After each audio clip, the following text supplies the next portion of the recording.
Hello everyone और welcome है आपका साइंस स्टडी पे। मैं हूं आपका होस्ट जय वर्मा। आज हम एक ऐसी दुनिया में सफर करने वाले हैं जो हमें अपनी आंखों से दिखती ही नहीं है। एक ऐसी छिपी हुई दुनिया जो हर जिंदा चीज के अंदर है। सही समझे, आज हम सेल्स की अमेजिंग दुनिया में डाइव करने वाले हैं। तो चलिए एक बड़े सवाल से शुरू करते हैं।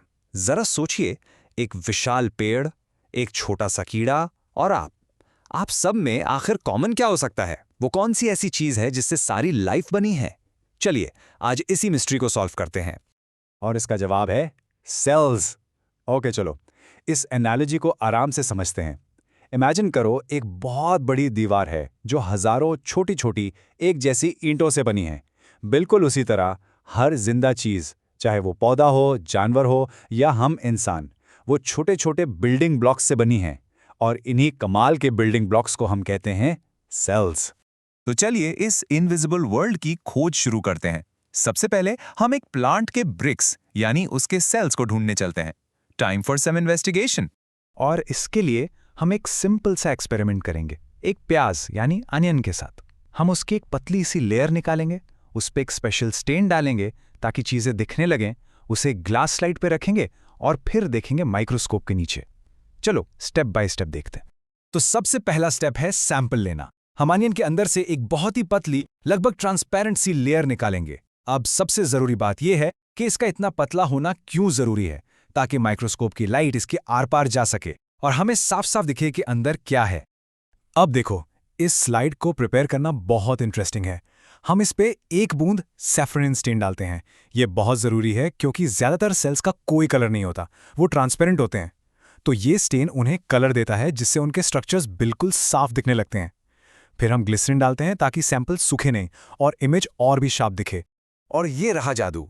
जब आप माइक्रोस्कोप से देखोगे तो कुछ ऐसा दिखेगा।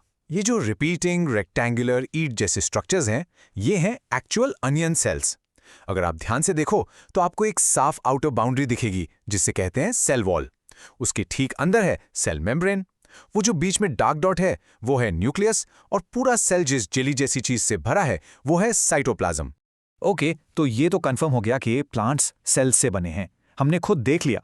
पर इससे एक नया सवाल उठता है, हमारा क्या हम इंसान भी इन्हीं छोटे छोटे ब्रिक्स से बने हैं? चलिए अब अपने खुद के सेल्स को देखकर पता लगाते हैं। इसके लिए भी हम ऐसी ही एक एक्टिविटी करेंगे। हम अपने गाल के अंदर से हल्के से स्क्रैप करेंगे, सैंपल को स्लाइड पे फैलाएंगे, एक अलग स्टेन डालेंगे जिसका नाम है मैथिलीन ब्लू, और फिर उसे माइक्रोस्कोप के नीचे देखेंगे। देखा आपने, साइंटिफिक प्रोसेस लगभग सेम ही है। और ये रहे ह्यूमन सेल्स। ये आपके गाल के अंदर के सेल्स हैं। आपने सबसे बड़ा डिफरेंस नोटिस किया? इनका शेप अनियन सेल्स की तरह फिक्स्ड या बॉक्स जैसा नहीं है। इनका शेप थोड़ा इर्रेगुलर है। ऐसा इसलिए है क्योंकि एनिमल सेल्स को फ्लेक्सिबल होना पड़ता है मूवमेंट के लिए। पर पहले की तरह आप अभी भी साफ साफ आउटर सेल मेम्ब्रेन, साइटोप्लाज्म और बीच में न्यूक्लियस देख सकते हैं। तो अब जब हमने एक प्लांट सेल और एक एनिमल सेल दोनों को देख लिया है, तो चलिए उन्हें साइड बाय साइड रखते हैं। अब टाइम है उन्हें कंपेयर करने का और उनके बीच के इंपॉर्टेंट डिफरेंसेस को समझने का। स्क्रीन पर हमारे पास एनिमल सेल और प्लांट सेल दोनों के डायग्राम्स हैं। एक नज़र में ही आप शायद कुछ बड़े डिफरेंसेस देख पा रहे होंगे, है ना? चलिए अगली स्लाइड में इनको ठीक से ब्रेक डाउन करते हैं। ओके, तो यहाँ 3 बड़े डिफरेंसेस हैं। सबसे पहला, सेल वॉल। ये सख्त आउटर लेयर सिर्फ प्लांट सेल्स में होती है। ये उन्हें एक फिक्स्ड शेप और सपोर्ट देती है ताकि वो लंबे हो सकें। एनिमल्स को मूव करना होता है, इसलिए हमारे सेल्स में ये दीवार नहीं होती। दूसरा, क्लोरोप्लास्ट्स। ये छोटे छोटे ग्रीन इंजन्स हैं जहां फोटोसिंथेसिस होता है, यानी जिस प्रोसेस से पौधे अपना खाना बनाते हैं। एनिमल सेल्स में ये नहीं होते। और तीसरा, वैक्यूल। प्लांट सेल्स में अक्सर एक बहुत बड़ा सेंट्रल वैक्यूल होता है, पानी स्टोर करने के लिए और प्रेशर मेंटेन करने के लिए, जबकि एनिमल सेल्स में ये या तो बहुत छोटे होते हैं या होते ही नहीं हैं। चलिए एक बार और जूम इन करते हैं। अब हम सेल के अंदर के इंपॉर्टेंट पार्ट्स के फंक्शंस को समझेंगे। इन पार्ट्स को ऑर्गेनेल्स कहते हैं, जिनको आप सेल के छोटे छोटे ऑर्गन समझ सकते हैं। और इसे आसान बनाने के लिए चलो इमेजिन करते हैं कि सेल एक छोटी सी बिजी फैक्ट्री है। तो हमारी फैक्ट्री में न्यूक्लियस है, कंट्रोल सेंटर या मेन ऑफिस। सारे इंस्ट्रक्शंस और सारे काम यहीं से डायरेक्ट होते हैं। सेल मेम्ब्रेन काम करता है फैक्ट्री के गेटकीपर या सिक्योरिटी डेस्क की तरह, जो ध्यान से कंट्रोल करता है कि क्या अंदर आएगा और क्या बाहर जाएगा।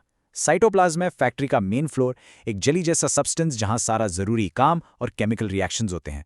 और आखिर में सेल वॉल, जो सिर्फ प्लांट्स में होता है, वो है फैक्ट्री की मजबूत ईंटों की बाहरी दीवार जो उसे ताकत और बाहरी दुनिया से सुरक्षा देती है। वाओ, हमने इस कमाल के ना दिखने वाली दुनिया के बारे में कितना कुछ सीख लिया है।